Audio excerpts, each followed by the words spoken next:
Hi guys, my name is Brenna, and today I wanted to talk to you guys about why I started traveling. So a little bit about me. I'm from Austin, Texas. I went to college and graduated in 2015. After I graduated, like many people, I didn't really know what I wanted to do. All I knew was that I didn't want to go to grad school right away. All through college, I worked full-time and was a student full-time. I always had this jar in my closet that I had written travel on, and every time I would get a certain percentage of everything I made into this jar, and I didn't really know what the money was going to be for. All that I knew was that I wanted to travel and I wanted to see the world, pretty much. So when I graduated, I waited until the end of the summer when my lease was up. Then I moved in with my mom and kind of had this moment where I thought to myself, you know, I'm 22 years old, I don't own a car, I didn't have an apartment anymore.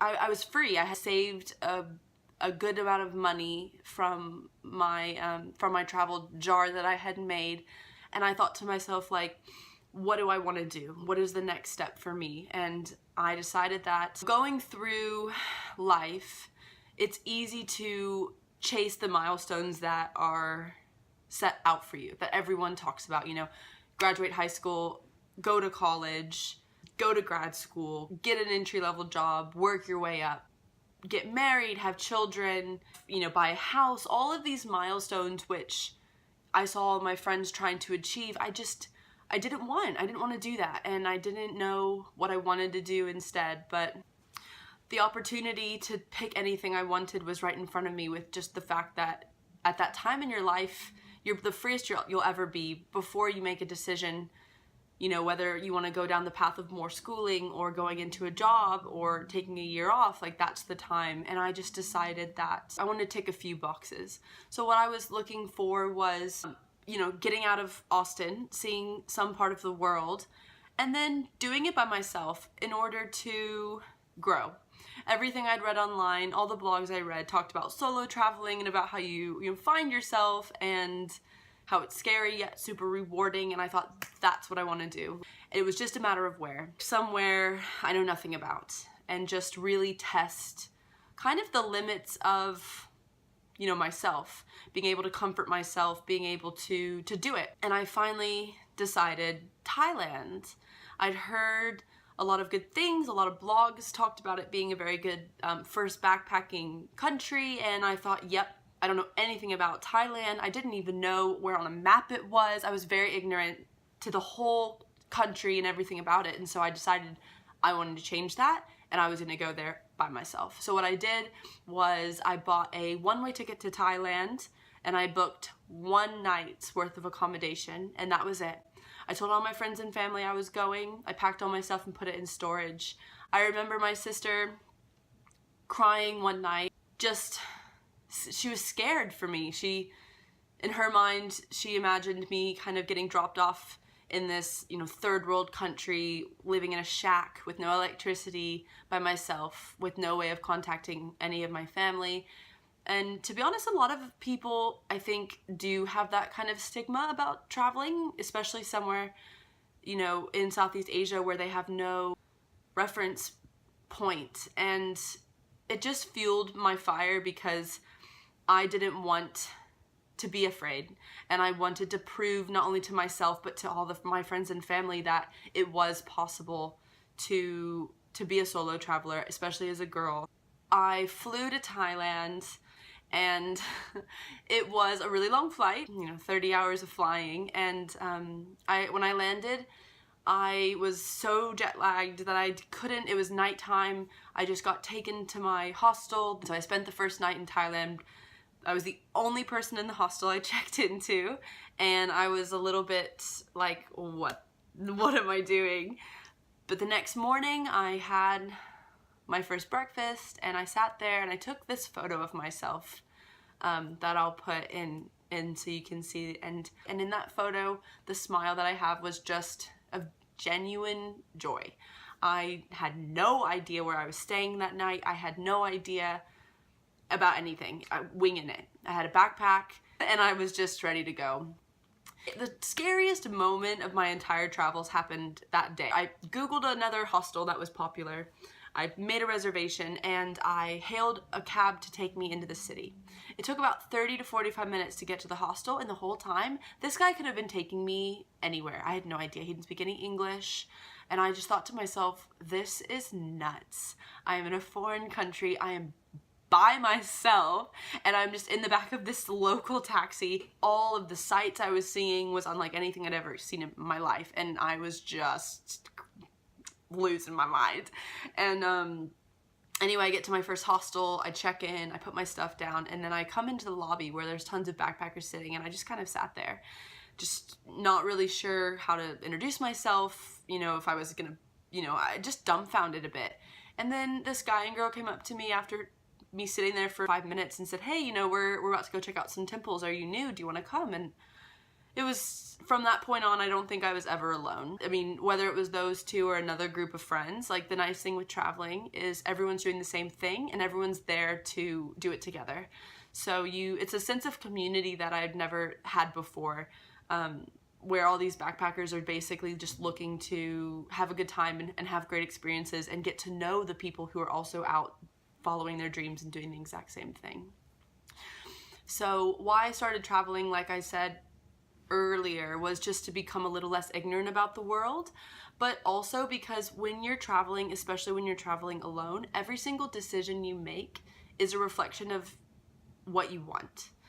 There really is no freer feeling than just kind of following your own compass in that regard. I ended up staying in Thailand for 2 months. It was the best time ever. And then I eventually went to Vietnam for 5 weeks, Laos for 2 weeks, and then Cambodia for another month. It was the best experience of my life. All the obstacles that you face, especially problems you don't have in first world countries, you know, air conditioning and internet and, you know, bugs, all these kind of problems that you don't have. They make you a stronger person, and you learn to not need a lot of the things you thought you always needed. Overall, why I started traveling really just boils down to wanting a new experience, wanting to become a little less ignorant about the rest of the world, and to break some stereotypes that I think are natural to have about places you've never been, and just to really just soak up other cultures, and not just the Thai culture, but cultures of the people who you're traveling with. I mean, sitting around and talking about, oh, you call that chips, we call that fries, different types of schooling, different types of governments, different ways of looking at things, you know, proximity and distance and European interactions, and then, you know, you're meeting people from China and people from Japan, and it's just crazy. Like, you're constantly learning all these things you didn't know, and every single day you're evolving and you're seeing the world from a bird's eye view as opposed to having your face so close to the map. You become more enlightened and well-rounded. You just have great chats with people and go do such cool things. As my 5 months kind of came to an end, I started running out of money. And I think I had like maybe 2,000 American dollars left in my bank account, and I was sitting by myself in Bangkok at a hostel alone, and had this moment of like, what now? What do I want to do? I wasn't done traveling. I was nowhere near complete, and so I started researching ways of staying abroad, ways of making money, and what I found was getting a working holiday visa in Australia. So I applied for the visa in Thailand, and within 24 hours I'd gotten a confirmation email that I had a working holiday visa. And so I flew to Sydney with about $1,500 US, no idea how I was gonna get a job or a place to live. For me, I really enjoy pushing myself and like constantly trying to have the mentality of like, it's possible, how am I gonna make it happen? And so moving to Australia was definitely another challenge, but I just thought about, you know, 6 months ago, I couldn't have imagined just being dropped off in Asia, in Thailand, but I did it, and look at me now. So I knew that after another 6 months being in Australia, I would probably have that same moment of, oh my gosh, remember that day I got there, and I was just, for lack of better terms, like shit in a brick. I lived in Sydney for 8 months, and I had the absolute best time. After that, I moved to Broome, Western Australia for 4 months. After working there, I went home for a bit and visited my family, and then scooped up my sister because she realized I wasn't going to come home and stay, and she was ready for an adventure as well. And we flew to Japan. On the way back to Australia, moved to Melbourne, and we've now been here in Melbourne for 8 months. Another amazing chapter, and now next Thursday we are moving to Cairns, which is on the Great Barrier Reef on the East Coast. You know, a lot of my friends back home are doing such amazing things, getting these incredible jobs or starting families. And sometimes it's hard, especially now being 25 years old. You get a lot of, you know, questions like, oh, well, when are you going to get a real job? And when are you going to settle down? And when are you going to come back? And as much as I understand, like, why people ask that, I don't see that for myself.